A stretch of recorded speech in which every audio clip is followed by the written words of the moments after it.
डंके की चोट पर। नमस्कार, मैं हूं प्रभात रंजन दीन। इंडिया वॉच में आप सबका स्वागत है। आपके समक्ष प्रस्तुत है खास और खोजी खबरों पर आधारित विशेष कार्यक्रम डंके की चोट पर। हमारे विशेष कार्यक्रम का यह तीसरा एपिसोड है। दूसरे एपिसोड में आपने देखा अवैध खनन पर सीबीआई की कार्रवाई के पीछे का सच। अवैध खनन का मामला अत्यधिक विस्तृत है और गुत्थियों में भी उलझा हुआ है। अवैध खनन से इतनी भीषण कमाई होती है कि नेता, नौकरशाह, माफिया, दलाल, पुलिस और पत्रकार खुद को अलग नहीं कर पाते। बड़ा मुश्किल होता है प्रलोभनों से खुद को अलग रखना।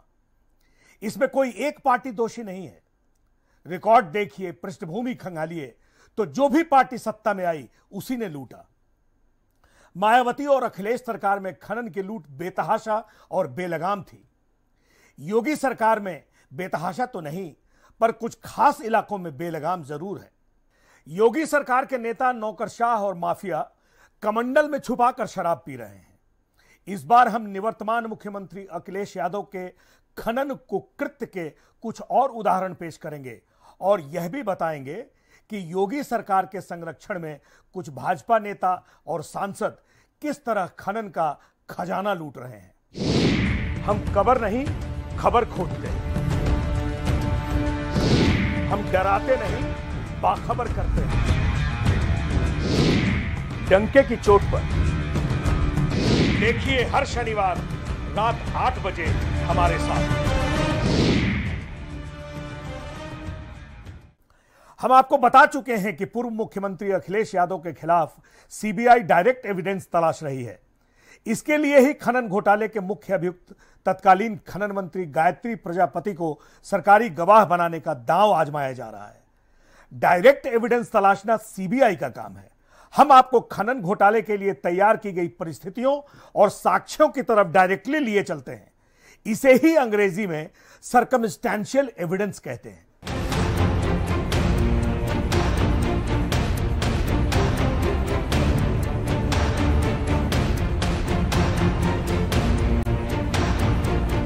समाजवादी पार्टी की सरकार ने सत्ता संभालते ही खनन का खजाना लूटने की तैयारी शुरू कर दी थी। अखिलेश यादव ईश्वर की शपथ लेता हूं कि जो विषय उत्तर प्रदेश राज्य के मुख्यमंत्री के रूप में मेरे विचार के लिए लाया जाएगा। यह भी कह सकते हैं कि इसकी भूमिका चुनाव होने और परिणाम घोषित होने के बीच ही तय कर ली गई थी। आप याद करें, अखिलेश यादव 15 मार्च 2012 को मुख्यमंत्री पद की शपथ ले रहे थे।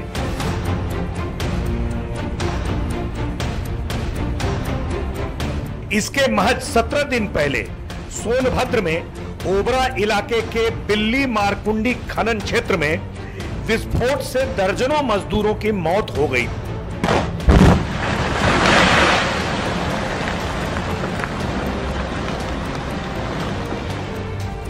सरकार इन विस्फोटों को आतंकी, अपराधी या नक्सली विस्फोट नहीं मानती, क्योंकि यह विस्फोट सत्ता संरक्षित माफिया अवैध खनन के लिए कराते हैं। इन अवैध ब्लास्ट माइनिंग का कोई नियम नहीं, कोई तैयारी नहीं, कोई मानव धर्म नहीं। दर्जनों मजदूर विस्फोट के कारण ढहे भारी पत्थरों के नीचे दबकर मर गए थे। प्रशासन ने मरने वालों की संख्या कुछ और बताई और लाशें उस संख्या से कहीं अधिक निकली। खैर, उस समय के सोनभद्र के जिलाधिकारी विजय विश्वास पंत ने बिल्ली मारकुंडी में चल रहे अवैध खनन पर तत्काल रोक लगा दी थी और जांच शुरू करा दी थी। इस कार्रवाई से बौखलाकर खनन माफियाओं और संरक्षक नेताओं ने मुख्य संरक्षक मुख्यमंत्री अखिलेश यादव से कहकर जिलाधिकारी का तबादला करा दिया। अखिलेश यादव ने मुख्यमंत्री पद की शपथ लेने के 15वें दिन ही यानी 30 मार्च 2012 को पंत का तबादला कर दिया। अखिलेश ने 52 दिनों तक सोनभद्र में जिलाधिकारी का पद खाली रखा। उन्हें ऐसे जिलाधिकारी की तलाश थी जो अवैध खनन के धंधे में बाधक न बने।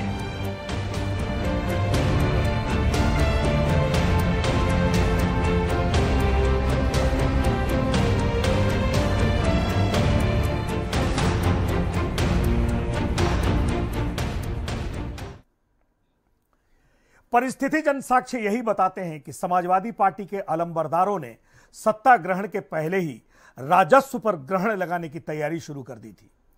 केवल बालू ही नहीं, डोलोमाइट स्टोन, सैंडस्टोन, मोरंग, बजरी, लाइमस्टोन, कीमती खनिजों और कोयले के अवैध खनन से सबसे अधिक धन देने वाले जनपद सोनभद्र में मुफीद जिलाधिकारी के लिए अखिलेश यादव करीब 2 महीने इंतजार करते रहे और सुहास एलवाई और उनकी पत्नी रितु सुहास को एक साथ सोनभद्र में तैनात किया।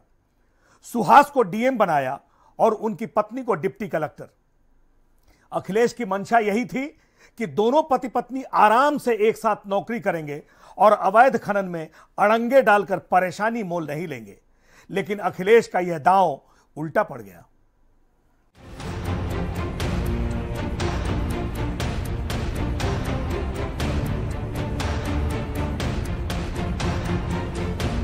सुहास एलवाई ने आते ही सोनभद्र में अवैध खनन के खिलाफ धावा बोल दिया। छापेमारियां शुरू हो गई। दिल्ली मारकुंडी समेत कई खनन क्षेत्र में अवैध खनन बंद हो गए। अवैध खनन के कारण बने मौत के कुएं वीरान होने लगे। इसी बीच 29 अगस्त 2012 को मिर्जापुर वन क्षेत्र के मुख्य संरक्षक एमपी सिंह ने जिलाधिकारी को यह सूचना भी दे दी कि कैमूर सुरक्षित वन्य जीव क्षेत्र के 10 किलोमीटर अंदर तक खनन का पट्टा दे दिया गया है। इसी बहाने सेंचुरी एरिया में काफी अंदर तक अवैध खनन हो रहा है। मुख्य वन संरक्षक ने पर्यावरण मंत्रालय के निर्देशों और सुप्रीम कोर्ट के फैसले का भी हवाला दिया, जिसके मुताबिक वन्य जीव क्षेत्र में खनन नहीं हो सकता। डीएम सुहास एलवाई ने इस पत्र को आधार बनाते हुए 31 अगस्त 2013 को खनन कार्य पर प्रतिबंध का फरमान लागू कर दिया। इस आदेश से शीर्ष सत्ताधारी और शीर्ष सत्ता प्रभावी नेताओं, खनन माफियाओं और भ्रष्ट नौकरशाहों में हड़कंप मच गया।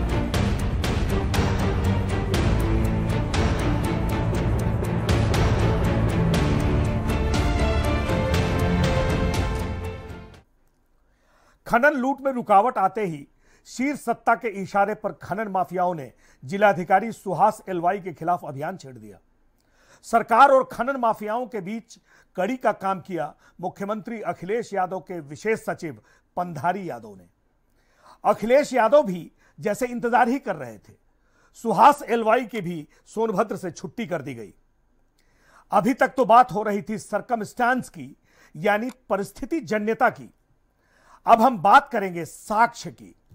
सुहास एलवाई को सोनभद्र से हटाने के पहले तत्कालीन मुख्यमंत्री अखिलेश यादव और उनके खास नौकरशाहों ने बड़ा नायाब काम किया। नौकरशाहों का यह नायाब कृत्य शीर्ष सत्ता को अजायब घर या सर्कस की श्रेणी में लाकर खड़ा कर देता है।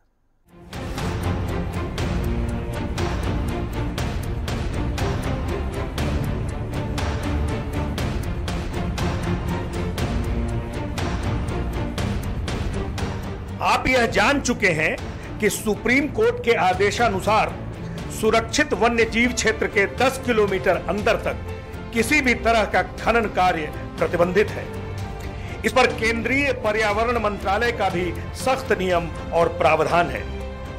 सुप्रीम कोर्ट के आदेश के आधार पर ही जिलाधिकारी सुहास एलवाई ने खनन पर रोक लगाई थी, लेकिन अखिलेश सरकार खनन कराने पर आमादा थी।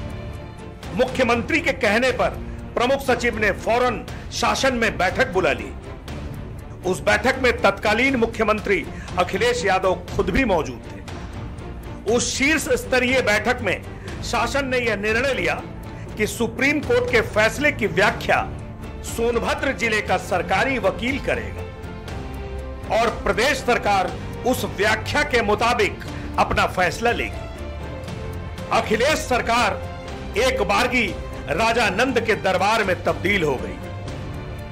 अखिलेश दरबार ने सोनभद्र के जिलाधिकारी सुहास एलवाई, सुप्रीम कोर्ट के फैसले का हवाला देकर पत्र लिखने वाले मुख्य वन संरक्षक एमपी सिंह और ओबरा के डीएफओ प्रमोद कुमार गुप्ता का एक ही दिन एक ही साथ तबादला कर दिया। शासन की इच्छा के मुताबिक जिला शासकीय अधिवक्ता ने सुप्रीम कोर्ट के फैसले की व्याख्या प्रस्तुत कर दी और अखिलेश सरकार ने खनन शुरू करने का फरमान जारी कर दिया। सोनभद्र के प्रभारी जिला अधिकारी रामकृष्ण उत्तम ने सरकारी आदेश पर अपने उत्तम हस्ताक्षर बना दिए। इस फरमान से खनन हादसे में मजदूरों की मौत का दोषी चेहरा भी पर्दे में छुपा रह गया। मृत मजदूरों के परिजनों को मिलने वाला मुआवजा भी बच गया और नेता नौकरशाह माफिया का गंदा धंधा भी सुरक्षित चल निकला। सोनभद्र में अवैध खनन के खिलाफ और आदिवासी मजदूरों के अधिकार के लिए लड़ने वाले स्वराज अभियान के नेता दिनकर कपूर इस मसले पर क्या कहते हैं, आप भी सुनिए। गोवा फाउंडेशन के केस में सुप्रीम कोर्ट ने स्पष्ट तौर पर यह कहा है कि जो सेंचुरी एरियाज हैं वहां 10 किलोमीटर की परिधि में कोई भी खनन कार्य नहीं किया जाएगा यदि उसकी अधिसूचना उस सेंचुरी एरिया की नहीं जारी की गई है। और सोनभद्र जिले में मूलतः कैमूर वन्य जीव सेंचुरी एरिया है जिसकी आज तक अधिसूचना जारी नहीं हुई है। बावजूद इसके उस सेंचुरी एरिया में कि 10 किलोमीटर की परिधि के अंदर खनन हो रहा है। यहां तक कि सलखन गांव और पटवद 2 जगह ऐसी हैं जहां सेंचुरी एरिया के अंदर खनन हो रहा है। तो यह सोनभद्र में भयावह स्थिति है। तो देखा आपने, खनन धन के लिए निवर्तमान मुख्यमंत्री अखिलेश सरकार का तिकड़म और कुचक्र। यह अकाट्य परिस्थितिजन्य साक्ष्य है। आपको यह बता दें कि ऐसे कई साक्ष्य सीबीआई को हासिल हो चुके हैं। उसके बाद ही सीबीआई ने छापेमारी की कार्रवाई की और अब प्रवर्तन निदेशालय ने भी आईएएस अफसर बी चंद्रकला समेत 11 लोगों के खिलाफ केस दर्ज कर लिया है। इन्फोर्समेंट डायरेक्टरेट यानी ईडी ने prevention of money laundering activities यानी पीएमएलए के तहत मामला दर्ज किया और संबद्ध लोगों को नोटिस भी भेज दी है। सीबीआई और ईडी के अधिकारी कहते हैं कि अब अखिलेश यादव से पूछताछ का रास्ता साफ हो रहा है। इसके बाद मुलायम परिवार के किन किन सदस्यों से पूछताछ होगी, इसकी प्रतीक्षा है। इस प्रसंग में खनन घोटाले की जांच करने वाले पूर्व लोकायुक्त इनके मेहरोत्रा का पुराना कथन सुनते चलते हैं। सही बात तो यह है कि इस माइन को लेके ही ये आज 2 समाजवादी पार्टी बनी। इस माइंस के झगड़े को लेके परिवार में और कुछ नहीं था, सिर्फ माइंस। खनन को लेकर ही मुलायम परिवार में झगड़ा शुरू हुआ। इस बारे में आपने पूर्व लोकायुक्त का विस्फोटक बयान सुना। अब आप सोनभद्र क्षेत्र में बारूद के धमाकों की आवाज सुने।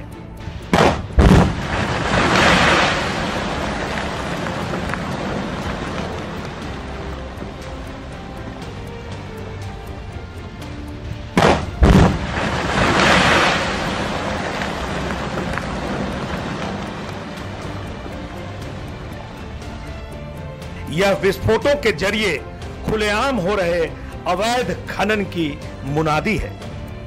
इन धमाकों में मजदूरों की मौत आए दिन होती रहती है, लेकिन शासन प्रशासन को इनकी सुरक्षा की कोई फिक्र नहीं। फिक्र केवल धन बटोरने की है। अवैध खनन के लिए ब्लास्टिंग की जा रही है। खान विधिनियम 1961 कहता है कि सड़क, रेलवे ट्रैक और रिहायशी इलाकों की 300 मीटर की परिधि में विस्फोटकों का प्रयोग नहीं हो सकता। लेकिन बारीडाला में वाराणसी शक्तिनगर मुख्य मार्ग से महज 100 मीटर की दूरी पर रिहायशी क्षेत्र में बड़े पैमाने पर विस्फोटकों के जरिए खनन हो रहा है। मकानों में दरारें पड़ गई हैं। खनन में बड़े पैमाने पर विस्फोटकों का प्रयोग हो रहा है, लेकिन उसका कोई रिकॉर्ड नहीं रखा जाता।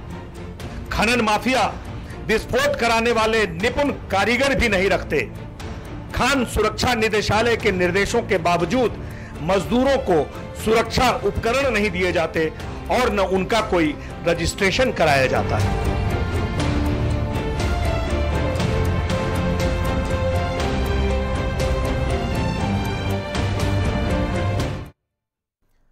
अवैध खनन के कारोबार में लगे माफियाओं की जड़ें इतनी गहरी हैं और पकड़ इतनी विस्तृत है कि न्याय तंत्र भी औंधे मुंह गिर जाता है। जुलाई 2016 में इलाहाबाद हाईकोर्ट ने पूरे प्रदेश में अवैध खनन का धंधा बंद करने और अवैध खनन में सक्रिय माफियाओं को कानूनी तौर पर सामने लाने के लिए सीबीआई जांच कराने का आदेश जारी किया था। तब मुख्यमंत्री अखिलेश यादव और उनके मंत्री गायत्री प्रजापति खनन माफियाओं के आगे नतमस्तक थे। अवैध खनन की जांच के लिए कमेटी गठित किए जाने के सरकारी दावे पर तब हाईकोर्ट ने कहा था कि सरकार लोगों की आंख में धूल झोंक रही है। इलाहाबाद हाईकोर्ट के आदेश पर अमल शुरू भी नहीं हो पाया था कि अवैध खनन की सीबीआई जांच कराने के हाईकोर्ट के फैसले पर सुप्रीम कोर्ट ने रोक लगा दी। सुप्रीम कोर्ट ने कहा कि समुचित तरीके से सोच विचार किए बगैर फैसला दे दिया गया, जबकि सुप्रीम कोर्ट के वकील प्रशांत भूषण ने तब साफ साफ कहा था कि इलाहाबाद हाईकोर्ट ने एकदम सही आदेश दिया, क्योंकि यूपी सरकार के अफसरों की साठगांठ से ही प्रदेश में गैर कानूनी खनन का धंधा चल रहा है। अवैध खनन को लेकर क्या कहते हैं प्रशांत भूषण, आप भी सुने। आपके पास एनवायरमेंटल क्लियरेंस नहीं है, फिर भी आप माइनिंग कर रहे हैं। आपके पास फॉरेस्ट क्लियरेंस नहीं है और आप फॉरेस्ट एरिया में यानी कि जंगल में माइनिंग कर रहे हैं। आपका जो लीज एरिया है उसके बाहर माइनिंग कर रहे हैं। आपको जितना परमिटेड है कि भाई एक साल में आप 1 लाख टन खनन कर सकते हैं, आपने उससे बढ़ाकर 2, 3, 4 लाख कर लिया। आपको एक्सपोर्ट अलाउड नहीं है, आप उस खनन को एक्सपोर्ट कर रहे हैं। तो ये सारी जगह हुआ, बहुत तरह से अवैध खनन हुआ है। वहां के पूरे पर्यावरण को ध्वस्त कर दिया गया है। जहां जहां ये खनन हुआ है वहां की खेती को ध्वस्त कर दिया गया है, इस इतने बड़े पैमाने पर खनन चलते हुए। वहां की नदियों को पोल्यूट कर दिया गया है। वहां की वायु बिल्कुल प्रदूषित हो गई है। इतनी ज्यादा बेईमानी हुई है कि इसमें तो सीबीआई की जांच होनी चाहिए। हम छोटे से ब्रेक के लिए रुकते हैं। अब तक आपने सुना अखिलेश सरकार के कार्यकाल में किस तरह लूटा गया खनन का खजाना। लौटकर हम आपको बताएंगे योगी सरकार में नेताओं और नौकरशाहों का कारनामा।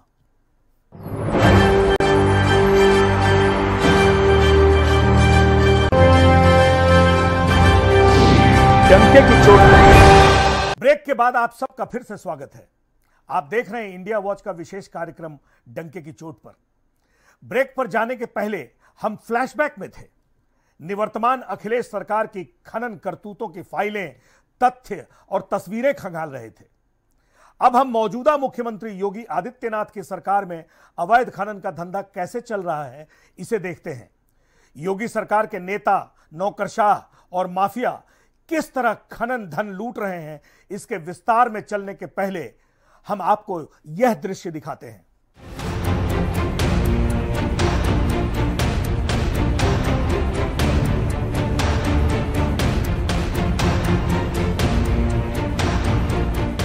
यह दृश्य योगी सरकार के सत्ता में आने के बाद का है।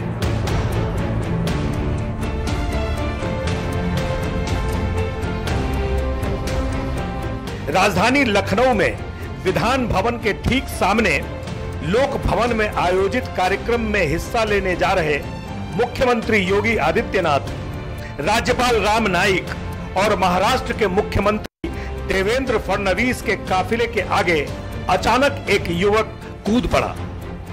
वह कुछ कहना चाहता था, लेकिन उसकी एक नहीं सुनी गई। अब तो लोकतंत्र कुछ अधिक ही हावी है। पुलिस ने युवक को दबोच लिया और उसे दृश्य से गायब कर दिया। यह युवक सोनभद्र के रहने वाले श्याम मिश्रा हैं। अवैध खनन में लिप्त सोनभद्र के भाजपा विधायक भूपेश चौबे और भाजपा के जिलाध्यक्ष अशोक कुमार मिश्र के कुकृत्य से आगे जाकर श्याम मिश्रा ने मुख्यमंत्री के काफिले के आगे कूदने का फैसला किया। इसके पहले उन्होंने सारे दरवाजे खटखटा लिए थे। सोनभद्र में भाजपाइयों द्वारा चलाए जा रहे अवैध खनन के खिलाफ लखनऊ में श्याम मिश्र अनशन भी कर चुके हैं। आप श्याम मिश्र से ही सुने सोनभद्र की व्यथा। क्षेत्र खनन क्षेत्र है और यहाँ 2200 परमिट 14,000 मिल रहा है। ये दोनों का मिल रहा है भाजपा जिलाध्यक्ष अशोक मिश्रा जी और सदर विधायक भोज के कारण, और खनन अधिकारी इनमें लिप्त है, जिससे आम जनों को परेशानी हो रही है। वो गरीब व्यक्ति गिट्टी बालू कहाँ खरीदेगा?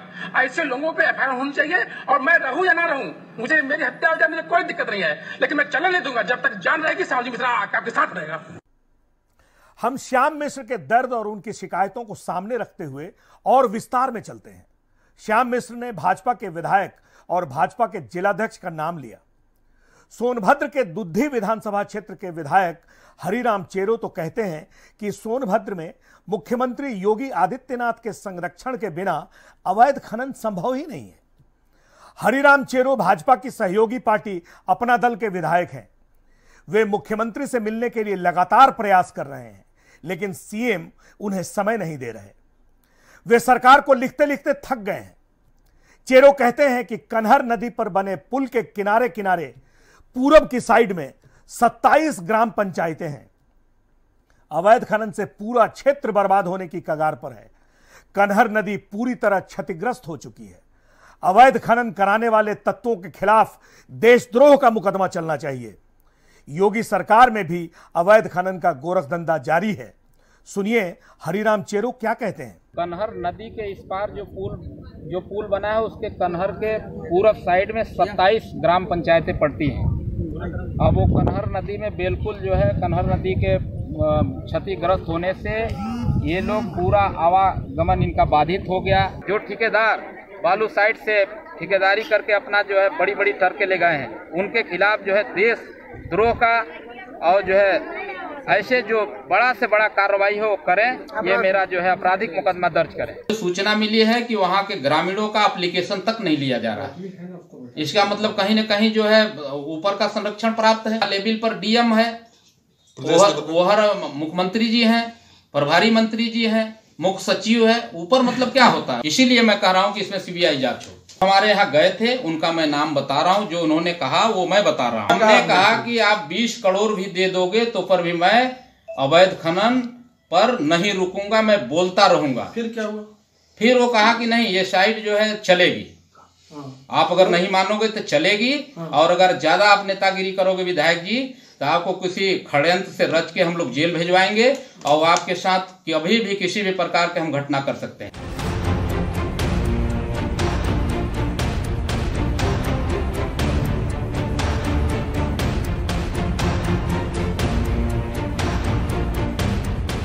दुद्धी के विधायक हरिराम चेरो कहते हैं कि खनन माफियाओं को मुख्यमंत्री का संरक्षण प्राप्त है। मुख्यमंत्री को दर्जनों चिट्ठियां लिखी गईं, लेकिन कोई कार्रवाई नहीं हुई। यहां तक कि अवैध खनन के खिलाफ उन्होंने धरना तक दिया। चेरो कहते हैं कि कन्हर नदी में खोखा गांव में अखिलेश कुमार के नाम से अप्रैल 2018 में बालू खदान का नियम विरुद्ध आवंटन किया गया। वहां भारी पैमाने पर अवैध खनन हो रहा है। आप भी वहां का दृश्य देखें तो प्रकृति को तहस नहस करने का भयावह मंजर दिखाई पड़ेगा। नदी की बीच धारा में गहरे गड्ढे बना दिए गए हैं। नदी की धारा को मोड़कर अस्थायी पुल बनाकर नदी को बांध दिया गया है। लगातार 24 घंटे अवैध खनन चल रहा है।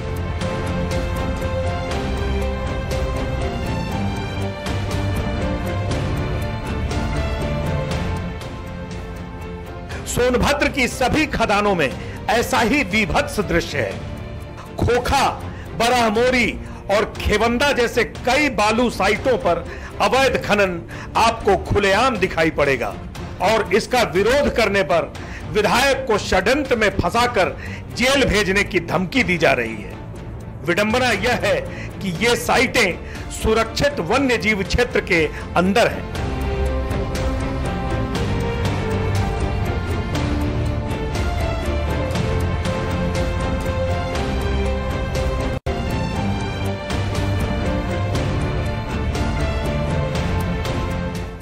सोनभद्र के बरहमोरी बालू साइट पर पिछले दिनों हुई हिंसा के बाद ग्रामीणों ने साफ साफ कहा कि भदोही के भाजपा सांसद और किसान मोर्चा के राष्ट्रीय अध्यक्ष वीरेंद्र सिंह मस्त के बेटों और रिश्तेदारों द्वारा अवैध खनन कराया जा रहा है।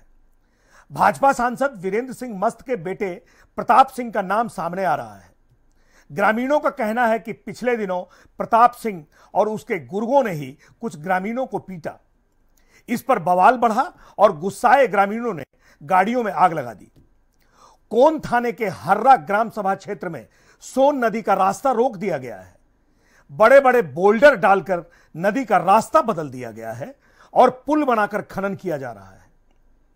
वहां भाजपा सांसद वीरेंद्र सिंह मस्त की सरपरस्ती में अवैध खनन होता है। सांसद के भतीजे प्रतीक सिंह की देखरेख में वहां अवैध खनन हो रहा है।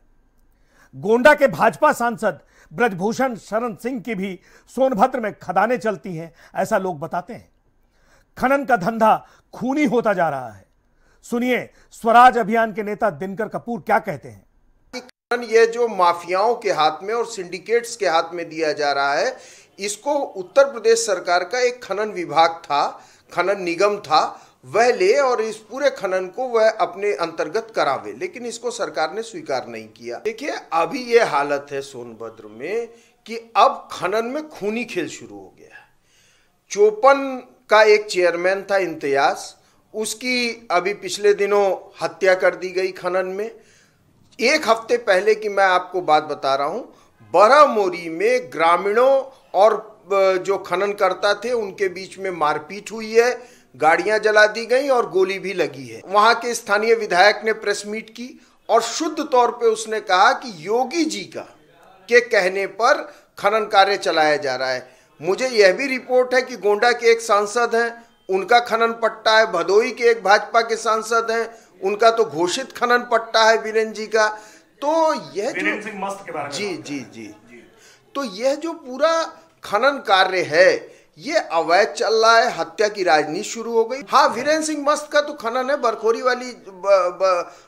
बरहोरी वाली जो साइड है वो उन्हीं की साइड है, ये तो घोषित बात है। वहां जो ये खनन चल रहा है इसने वहां जबरदस्त पर्यावरण को क्षति पहुंचाई है, आम आदमी का जीना दुश्वार कर दिया है। और वहां एक चीज मैं आपको और बता दूं कि खनन में एक वीआईपी चलता है। अच्छा। माने एक एक रवन्ना पे जो MM11 परमिट होता है उस पे 5-5 हजार रुपए वीआईपी की वसूली होती है और ये पिछले 12-13 सालों से चल रहा है, जिसके चलते गिट्टी बालू ये जो खनन सामग्री है आम आदमी को बड़ी महंगी पड़ती है। हमें ये लगता है कि जो सीबीआई जांच हो रही है, हमीरपुर के साथ साथ जो खनन की राजधानी है उत्तर प्रदेश की सोनभद्र, उसकी भी सीबीआई जांच जरूर कराई जानी चाहिए। पहले मायावती जी के राज में जो सिंडिकेट काम कर रहा था वह वहाँ से MM11 के अलावा ओवरलोडिंग के नाम पर और गिट्टी और बालू के ट्रांसपोर्टेशन के लिए जो स्मूथ हो सके, किसी थाने में इंटरफेयर ना हो, आपको रोका ना जाए, इसके लिए आपको अतिरिक्त पैसा, एक तरह की घूस है, और वो पैसा सीधे मुख्यमंत्री कार्यालय आता है। उसको वीआईपी कहते हैं। वो अखिलेश जी के भी टाइम है और आज भी वह खेल वीआईपी का वहां जारी है। आपने सुना दिनकर कपूर का बयान। हालात यह है कि अब अवैध खनन के बारे में लोकतांत्रिक विरोध पर खनन मालिक आपा खो देते हैं। सोनभद्र के सामाजिक कार्यकर्ता पंकज मिश्र ने फेसबुक पर कमेंट लिख दिया तो भाजपा सांसद वीरेंद्र सिंह के भतीजे प्रतीक सिंह को इतना नागवार लगा कि उन्होंने फोन करके उन्हें हड़काना शुरू कर दिया। आप भी सुने वह धमकी और सोचें सरकार किन की। हेलो, प्रतीक बोल रहे हैं। प्रतीक? हाँ प्रतीक भाई। कहाँ बड़ा? ऑफिस में हो? क्या लिखा दो फेसबुक पे कि चौकीदार और उसके साझेदार डकैत है? क्यों, जिसमें लिखने में रोका क्या आप? नहीं, रोक नहीं है, लेकिन सही चीज लिखी है ना। रोक कहाँ है? रोक तो बहुत कुछ चीज का नहीं है। हमन का डकैत लोग 12 बीघा का सरकार, तारा जानकारी बाकी ना? अरे तो 12,000 बीघा का हो जाए यार। तब फिर आपको लगता है कि आपका व्यक्तिगत विषय है? अरे मेरा व्यक्तिगत है, मेरी साइट है, मेरी गाड़ी फूकी है, हमारे से झगड़ा हुआ है, हम लोग नामजद मुकदमा लिखवाए, पेपर में है। और आपने किसका पोस्ट है? कौन कांत है वो? लक्ष्मीकांत, वो रेटा वाला है। पोस्ट तो कुल मत लिखा मर्दबा, लिख ले बा तू लोग कुछ दो चार को लोग बाल लोग ज्यादा चिंता बा हमने के हमारे परिवार के। आपको किसका गलत बात बना, किसका भेजे, किसका भेजे, किसका ये भेजा ना अभी आपको व्हाट्सएप पे करते हैं। और यार ये छोटी छोटी बातों को लेके इतना कोई सुनिए यार, चौकीदार करके प्रतीक सिंह को नहीं संबोधित किया जा रहा है, ठीक है। एक राष्ट्रीय शब्द है, पक्ष का आरोप प्रत्यारोप है। ये देश में राजनीतिक टिप्पणी लिखी तो हम लिखी, हम हमारे जो टिप्पणी हमारे बलिया पड़े जो तोहार चाचा और हमारे चाचा नहीं बताओ पहले। अरे भाई मेरे कहीं ये चौकीदार भाई मेरे ताई मेरे तो क्या समझे चाहिए जब जाना तो कि हमारे परिवार बा हमारे साइड हमन का नाम तो मैं कुछ लिखा कि ना बड़प्पन तरीका आला और फिर हम अपन चालू कर तू कहा कि प्रतीक सिंह गलत करते हैं। गजब हाल है यार। आपको ये बताइए, अगर ये अब हम बताइए नहीं ऐसे सुन लो पंडित जी बहुत दुख भैला हमनी कैसे घबराए वाला हमनी का ना है, हमनी पता कर लिया इतिहास बिल्कुल, लेकिन गलत चीज है भाई। इतिहास आपका कोई न बनाने के लिए है न बिगाड़ने के लिए है, ठीक है। और ठीक, और जहाँ तक रही बात की कौन क्या लिखा नहीं लिखा, वो उसका निजी मामला है। अरे तोहरे चेला हमारा दिन भर तोरे ऑफिस में बैठा था, हम ना जानते मैंने हमको विदेश से आए हम 91 से यहाँ रहती तो पहले से यहाँ रहा। हमारी एक बात सुनिए, 100 पत्रकारों ने उस पे उसको फॉरवर्ड किया। कोई पत्रकार कुछ नहीं लिखा है यार, हम सब पत्रकार यहाँ से लेके हम दिल्ली तक का पूरा पेपर मंगवा ले, कहिए तो आपको भेजवा दे। सब पत्रकार हमके पता रखे कितना लिख ले बा तू कर लो फिर बताओ तू लोग। चलिए आप इसके लिए स्वतंत्र है।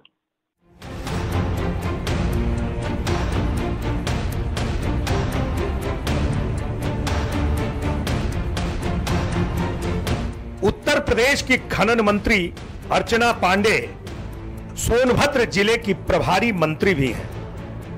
भाजपा के सांसद, विधायक, जिला अध्यक्ष समेत तमाम भाजपा संरक्षित माफिया तत्व अवैध खनन में लगे हुए हैं, लेकिन मंत्री हैं कि मानती ही नहीं।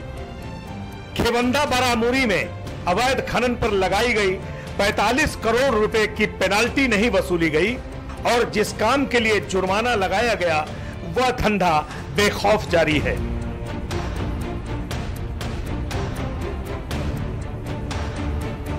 लेकिन खनन मंत्री कहती हैं कि उन्हें इस मामले की जानकारी ही नहीं है। बारामूरी और खेवंदा में नदी पर अवैध पुल और सड़क बनाकर नदी की धारा रोककर मशीनें लगाकर खनन किए जाने और पर्यावरण को तहस नहस किए जाने के मसले पर खनन मंत्री कहती हैं कि सरकार पूरी तरह प्रयत्नशील है। फिर वे पत्रकारों से ही सहयोग भी मांगने लगती है। फिर खनन मंत्री पूर्व की सरकार पर ठीकरा फोड़ देती हैं कि जंगल राज चल रहा था, उसे रोकने में वक्त तो लगेगा। खनन मंत्री जन चेतना विकसित करने पर जोर देती हैं और जब उनसे कहा जाता है कि सोनभद्र में जो सपा सरकार में चल रहा था वही भाजपा सरकार में भी चल रहा है, तो वे जन भावना भूल जाती हैं और खुलेआम हो रहे अवैध खनन को झुठलाने पर तुल जाती है। खनन मंत्री यहां तक कहने से नहीं हिचकती कि वे इसे भी सुधार की दृष्टि से ही देख रही हैं। वे देखने का नजरिया बदलने का आह्वान करती है। अवैध खनन पर पूछे जाने वाले सवालों पर खनन मंत्री बेसाख्ता कहती है कि वही प्रश्न बार बार पूछे जाने का क्या औचित्य है। आप भी तो सुने ऐसे मंत्री का बयान और आंखें योगी सरकार की पारदर्शिता का पैमाना। खनन पर पूरी तरीके से अवैध खनन पर पूरी तरीके से अंकुश लगाया जा चुका है, लेकिन कहीं कुछ चीजें जो आपको देखने को मिल रही है वो एक मनोवृत्ति और मनोवृत्ति को बदलने में समय लगता है। अवैध कार्य को रोका जा सकता है, लेकिन मनोवृत्ति पर अंकुश के लिए तो निश्चित रूप से समय लगेगा और उस मनोवृत्ति में सुधार हो रहा है, ऐसा मेरा मानना है। जंगल राज जैसी व्यवस्थाएं जो चलती रही हैं उनको रोकने के लिए मुझे लगता है कि इसमें सरकार के साथ साथ जन चेतना, जन जागरण, आप जैसे सब लोगों की बहुत बड़ी आवश्यकता है।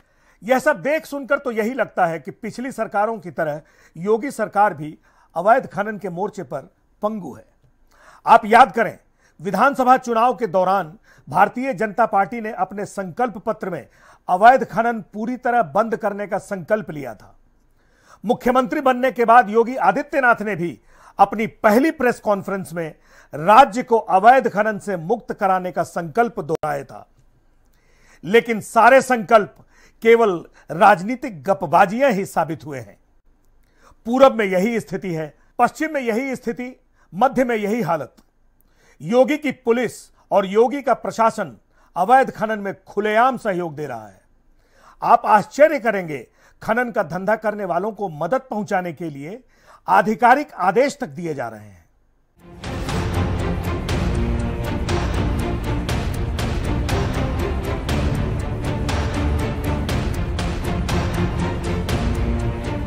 सरकार का एक आदेश देखेंगे तो आपको बहुत मजा आएगा। हाईकोर्ट की बातें बिल्कुल सटीक दिखाई पड़ती हैं कि सरकार का काम लोगों को केवल धोखा देना ही रह गया है। भाजपा सरकार भी कोई दूध की धोई नहीं है। अवैध खनन की गतिविधियों की सूचना राज्य पुलिस मुख्यालय को मिलती थी तो उसमें सीधे यूपी 100 को हस्तक्षेप करने का निर्देश देकर भेजा जाता था। मुख्यालय से निर्देश मिलने के बाद यूपी 100 अवैध खनन में लगे वाहनों और उसके वहन में लगे वाहनों को चेक करने और जरूरत के मुताबिक कार्रवाई करने के लिए अधिकृत होता था। इससे खनन माफियाओं के रास्ते में बाधा आने लगी। स्थानीय प्रशासन और स्थानीय पुलिस को भी अपना लाभांश लुप्त होता हुआ दिखा। फौरन खनन सिंडिकेट सक्रिय हो गया। सत्ता तक सीधी पहुंच का परिणाम फौरन ही सामने आ गया। बीते 17 मार्च 2018 को प्रदेश के गृह विभाग के प्रमुख सचिव अरविंद कुमार ने एक नायाब फरमान जारी कर डाला।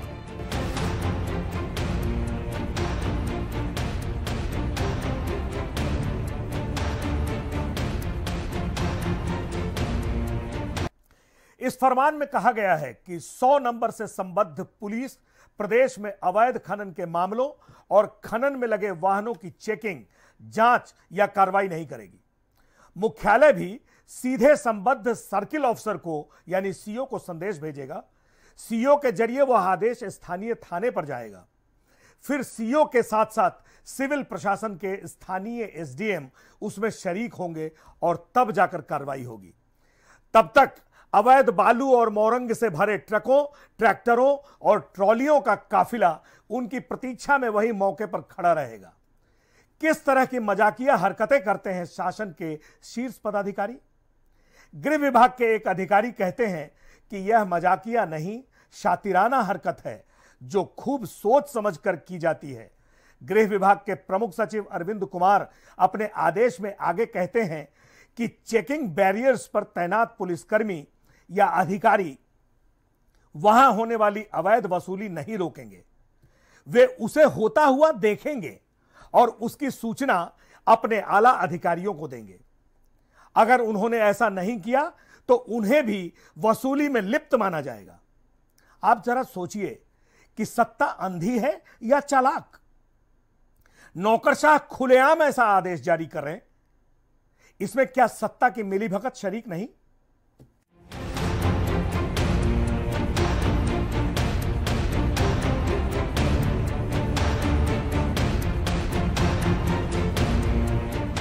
सत्ता की चालाकी दौलताबाद से दिल्ली तक यानी राजधानी लखनऊ से राजधानी दिल्ली तक। प्रदेश के मुख्यमंत्री योगी आदित्यनाथ ने कहा था कि प्रदेश को अवैध खनन से मुक्ति दिलाएंगे, तो केंद्रीय मंत्री पीयूष गोयल ने कहा था कि यूपी में अवैध खनन रोकने के लिए हाईटेक निगरानी होगी। हाईटेक निगरानी की हाईटेक घोषणा बेहद घटिया दर्जे की सियासी घोषणा साबित हुई।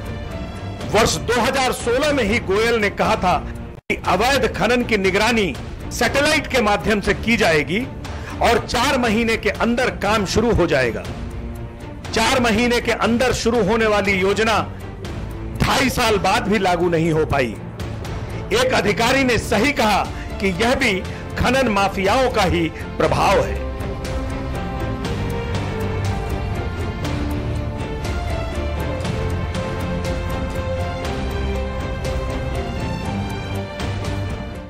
तो दर्शकों, आपने अवैध खनन पर हमारा 2 विशेष कार्यक्रम देखा। आपको कैसा लगा, इस पर अपनी राय और अपना सुझाव जरूर दीजिए। देश हित और समाज हित में खबरें खोदने के हमारे अभियान में आप जरूर शरीक हों। हम अगले हफ्ते फिर लीक से अलग की खास खबर खोद कर जरूर लाएंगे। तब आप जरूर कहेंगे, अरे क्या ऐसा भी होता है। आपको बहुत बहुत शुभकामनाएं। प्रभात रंजन दीन।